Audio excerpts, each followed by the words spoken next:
Salut à tous, c'est Matt et bienvenue dans cette nouvelle vidéo dans laquelle on va parler de gestion et sécurisation de ses positions en trading. C'est un sujet que j'aime beaucoup et qui me tient à cœur et que je voulais partager avec vous. Donc je vais vous parler des différentes méthodes et outils qui permettent justement de maximiser ses gains et de limiter ses pertes afin bien sûr d'être rentable et de préserver au maximum son capital. Mais avant de commencer, si tu viens de découvrir ma chaîne, moi, c'est Matt, je suis trader particulier financé depuis quelques mois par la propre firme FCMO à hauteur de plusieurs centaines de milliers de dollars et je t'invite donc à regarder mes précédentes vidéos pour mieux me connaître et à me suivre sur les différents réseaux. Je partage mon expérience à la fois sur YouTube, sur mon blog traderscope.co, sur TradingView et bien entendu sur mon canal Telegram où je propose justement de partager mes opportunités trading et où je donne accès à un compte démo sur lequel je prends les mêmes positions que je prends en réel en général. Donc si ça t'intéresse, je t'invite à t'abonner à la chaîne, à laisser un like, à commenter cette vidéo et si tu souhaites aller plus loin, je t'invite à me suivre sur les différents réseaux, bien entendu Telegram, TradingView et mon blog traderscope.co sur lequel tu peux me contacter via le formulaire contact ou simplement via le chat privé de TradingView. Maintenant, passons au vif du sujet. Plutôt que de vous faire un cours théorique sur comment sécuriser et gérer ses positions, je souhaitais tout simplement vous partager ma façon de sécuriser et gérer mes positions. Et donc, la meilleure façon, selon moi, pour optimiser mes gains et limiter mes pertes afin de préserver mon capital et d'être rentable sur le long terme. Bien entendu, cela nécessite énormément de rigueur et de discipline et forcément, ce n'est pas aussi simple que cela n'y paraît.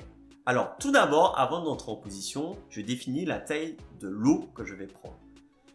Ensuite, une fois que j'ai défini la taille du lot, je définis le stop loss. Combien je suis prêt à perdre en valeur monétaire et en valeur de pourcentage de mon capital. Dans le cas des stop loss, il y a deux écoles. Il y a ceux qui sont partisans de toujours utiliser un stop loss et ceux qui sont partisans de ne jamais en utiliser parce qu'ils trouvent que c'est inutile, que ça fait perdre des trades inutilement. Moi, j'ai tendance à dire oui et non. Un stop loss, c'est très important quand vous avez beaucoup d'effets de levier, que vous avez des positions spéculatives. Si vous avez un gros levier et que vous risquez un gros pourcentage de votre capital, je ne saurais trop vous recommander d'utiliser un stop loss parce que si vous n'êtes pas devant votre écran et qu'il y a une forte volatilité, dans le mauvais sens, avec un gros effet de levier, vous risquez totalement votre capital. Alors que si vous êtes plus dans une méthode d'investisseur long terme, sans effet de levier, le fait d'utiliser ou pas un stop loss, c'est à votre convenance, c'est pas très grave. Par exemple, moi j'ai des actions et je n'ai pas de stop loss. De la même manière sur les cryptos, je n'ai pas de stop loss. Ce sont des investissements long terme et donc j'accepte les pertes et ma gestion du risque va être dans la diversification du portefeuille plutôt que sur la gestion de la position en tant que telle. Donc, tout dépend de votre profil d'investisseur et de la façon dont vous tradez. Par exemple, un scalper ne va pas utiliser de stop loss parce que lui, il va entrer et sortir en quelques secondes. Donc, le fait d'utiliser un stop loss, c'est contre-intuitif dans son trading parce que ça l'empêche d'être réactif au marché. Mais, il a forcément un stop psychologique, c'est-à-dire qu'il sait qu'à un moment donné, il va clôturer sa position en perte et donc encaisser sa perte.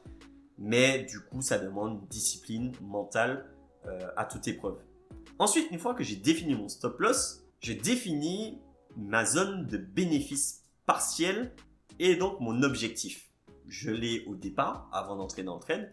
Et puis, il y a ma prise de bénéfice partiel. Alors, je peux avoir une ou deux prises de bénéfice partiel. En général, je source à 50% de mon take profit.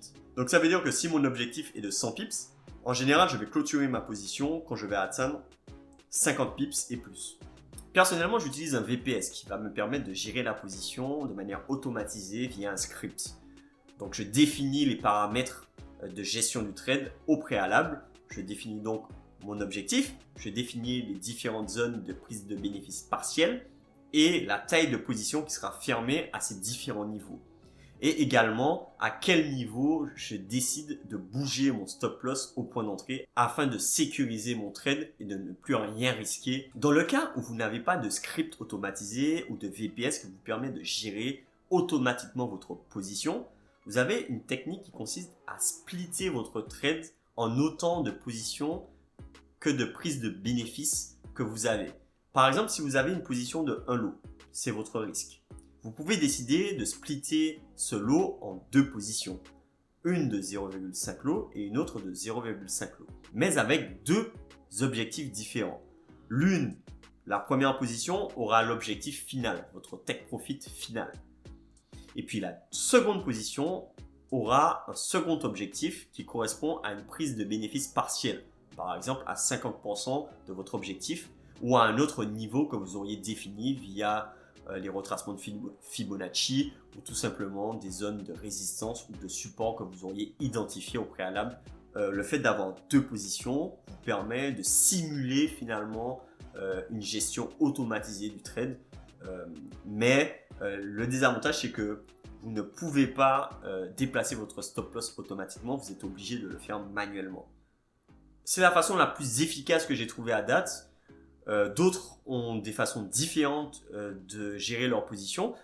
Si vous avez une façon différente de gérer les positions, n'hésitez pas à me le dire en commentaire. Par expérience, je trouve que la mienne fonctionne très bien. Maintenant, il y a des personnes qui vont gérer différemment leur position.